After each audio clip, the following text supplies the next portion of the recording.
मणिकर्णिका घाट को लेकर के आपका बयान आया था, क्या कहना है इसमें? आप देखिए, ये हमारा ऐतिहासिक स्थान है। आप देख सकते हैं मणिकर्णिका घाट, जो आदि अनादि काल पुराना घाट है ये। और इस घाट पे आप देखिए, जिस तरीके से सरकार ने पूरी तरीके से इसको विध्वंस किया है और पूरी तरीके से इसको तोड़ा है। आप देखिए उठाकर कि जिस प्रकार इन लोगों ने मतलब उसको बेदर्दी से, और मोदी जी देश के प्रधानमंत्री हैं।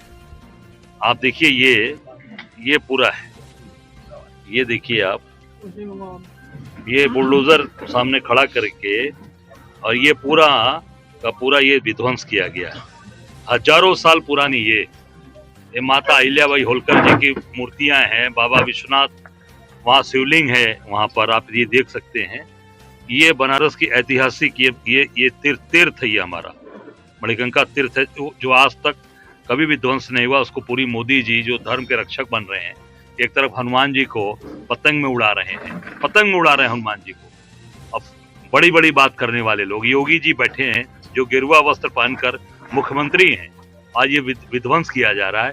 निश्चित तौर से ये पूरे सनातन पे हमला है, पूरे हिंदुओं का अपमान हुआ है, पूरे काशीवासियों का और पूरे देश का अपमान हुआ है। मैं समझता हूँ कि मोदी जी के रहते हुए तत्काल इस पे जो अधिकारी हैं उनके खिलाफ कार्रवाई होनी चाहिए, उनको सस्पेंड, उनको बर्खास्त करना चाहिए और तत्काल पूरे देशवासियों से, काशीवासियों से मोदी जी को माफी मांगनी चाहिए। मेरठ में लगातार घटनाएं हो रही हैं, कपसार की घटना हुई, उसके बाद में ज्वालागढ़ की घटना हुई, क्या कहना है? नहीं, निश्चित तौर से ये बहुत ही पूरे प्रदेश के अंदर, ये आप तो मेरठ के अंदर हो, यहाँ की बात आप कह रहे हैं। सबसे बड़ी घटना हुई है कानपुर में, जो पुलिस की वर्दी में रक्षा करने वाले लोग वही भक्षण कर रहे हैं। 14 साल की नाबालिग बेटी के साथ बलात्कार हुआ है और दरोगा फरार है। मैं कल गया था उसके दरवाजे पर, 14 साल की नाबालिग बच्ची है, उसको कल गायब करा दिया गया, वहां नहीं थी, मैं गया था। आज वही हाल है, यहाँ पर सोनू कश्यप को जिंदा जलाकर मार दिया गया। वहां पर भी उनके घर में जाना चाहता था, मुझे नहीं जाने दिया गया। एक और दलित परिवार की जिस तरीके से माँ को मारा गया यहाँ पर मेरठ के अंदर, कपसाड़ में, वहां की बुरी स्थितियां हैं। पूरे प्रदेश के अंदर हाहाकार अत्याचार बना है। मणिकर्णिका घाट तोड़ रहे, मतलब क्या बना रखा है प्रदेश को आपने? पूरी तरीके से जंगल राज चल रहा है, जंगल राज। योगी जी जंगल राज चला रहे हैं और पूरी तरीके से कानून व्यवस्था नाम की चीज नहीं रही, शून्य है, जंगल राज चल रहा। एक तरफ बेटी को जला के मार रहे हो, एक तरफ दलित की माँ को मार डाला, एक तरफ 14 साल की बच्ची के साथ पुलिस वाला बलात्कार कर रहा है, और एक तरफ मणिकर्णिका घाट के अंदर आप सारे हमारे धार्मिक स्थान को ध्वस्त कर रहे हैं। एक तरफ हनुमान जी को मोदी जी उड़ा रहे हैं पतंग में। ये क्या चल रहा है? ये पूरी तरीके से सनातन का अपमान हो रहा है, सनातन परंपरा ध्वस्त हो रही है और पूरे प्रदेश में, उत्तर प्रदेश में जंगल राज चल रहा है। अच्छा अजय जी, विपक्ष की बात अलग है, लेकिन अगर मैं मंत्री की बात करूं, सरकार में मंत्री है संजय निषाद, उनको ही कपसाड़ और ज्वालागढ़ जाने से रोक दिया, गाजियाबाद के बाद उनकी एंट्री नहीं दी।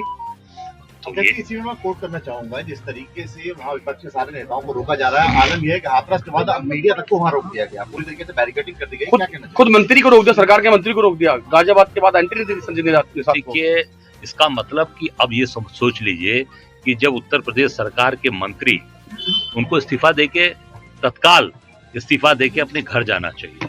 थोड़ा सा भी अगर सम्मान बचा है संजय निषाद जी में, तो तत्काल मंत्री पद से इस्तीफा दें और घर जाएं, क्योंकि जब अत्याचार अन्याय जहां हो रहा है, आप सरकार के मंत्री हो और आपको नहीं जाने दे रही है पुलिस योगी जी की सरकार में, इसका मतलब कि आपको इस्तीफा देके तत्काल अपने घर जाना चाहिए और राजनीतिक जीवन से संन्यास लेना चाहिए संजय निषाद। अच्छा, क्या मानते हैं क्यों नहीं जाने दिया? ना तो मीडिया को, इसका मतलब है कि कहीं ना कहीं ये सारी चीजें दबाई जा रही हैं, समाप्त की जा रही हैं, पूरी तरीके से उसको दबाने का प्रयास कर रहा है ये उत्तर प्रदेश की सरकार, योगी जी की सरकार इसको दबाना चाहती है। और जिस तरीके से घटना घटी, क्योंकि परिवार के लोगों की मांग है कि उच्च स्तरीय जांच कराई जाए और उसको आर्थिक सहयोग भी नहीं मिला, 50 लाख रुपए की आर्थिक सहयोग मिले, सरकारी नौकरी मिले, यही बात मैंने कानपुर में बोला।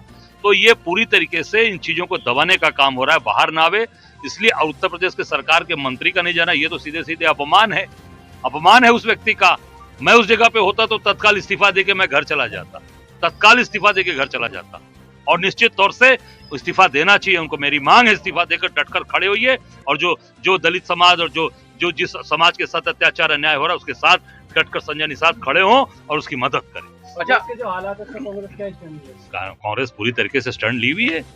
मैं प्रदेश अध्यक्ष, आप देखिए आज तो मैं कांग्रेस प्रदेश अध्यक्ष सोनू जी के घर जा रहा है, सोनू जी के घर जा रहा है, सोनू कश्यप के। आज मेरठ के अंदर आप देखिए पूरी तरीके से कानपुर में प्रदेश अध्यक्ष कांग्रेस पार्टी का खड़ा है। एक एक जगह पर हम बीएलओ जितने उत्तर प्रदेश के बीएलओ मरे, कौन सी पार्टी का नेता गया? हर पूरे परिवार उत्तर प्रदेश में जितनी घटनाएं घटी हैं, 5000 किलोमीटर की यात्रा करके करीब 1.5 महीने लगातार एक एक बीएलओ के घर गया और उनकी लड़ाई कांग्रेस पार्टी लड़ रही है। विधानसभा के अंदर भी हमारे कांग्रेस पार्टी के वहां पर भी बात उठाई गई। अच्छा, एसआईआर में वोटें कटी हैं, क्या कहना कांग्रेस का? क्या है ये देखिए, पूरी तरीके से एसआईआर में जो चुनाव आयोग ने उत्तर प्रदेश के मतदाताओं का अपमान किया है और उत्तर प्रदेश का भविष्य खराब करने का काम किया है, कांग्रेस के लोग डटे हैं और भाजपा फर्जी वोट बढ़वाना चाहती है। उन्होंने टारगेट दिया 200 वोट। 200 वोट काहे का बढ़वाओगे भाई? जो काम नाम कटा है उसका नाम बढ़वाओगे ना कि टारगेट देकर बढ़वाओगे? इससे साबित हो रहा है कि भारतीय जनता पार्टी वहां पर अपना फर्जी वोट बढ़वाना चाहती है। और क्यों? क्योंकि वो परेशान है, वो अपने ही बनाए जाल में भारतीय जनता पार्टी फंस गई। क्या कहना? यही सबका साथ सबका विकास है ना, कि मीडिया को जाने नहीं दे रहे हो, आपका मंत्री नहीं जा पा रहा है। 14 साल की बच्ची के साथ जिस पुलिस पर पूरा समाज विश्वास करता है खाकी वर्दी पर, वो खाकी वर्दी बलात्कार करके भाग गई, फरार घोषित है। 50,000 का इनाम भी दरोगा ऊपर घोषित कर दिया, और तो और 50,000 का इनाम घोषित कर दिया खाकी वर्दी पर। खुद पुलिस जो रक्षा करने वाली उसके ऊपर इनाम है। इससे बड़ा क्या हो सकता है? ये सबका विकास, सबका साथ सबका विनाश कर रही है सर। अच्छा, महिला सुरक्षा को लेकर 0.5 मिशन सक्सेस शुरू कर दिया है, पूरी तरीके से फेल है। जब आप बच्चियों का अत्याचार अन्याय किए हो, पूरी तरीके से सरकार फेल है और सरकार निश्चित जनता मन बना चुकी है कि इनको पूरी तरीके से हटाना है और इनको भेजना है। बाबा का बुलडोजर कहीं ना कहीं शांत दिखाई दे रहा है। बुलडोजर इसलिए कि विपक्षियों पे चलेगा।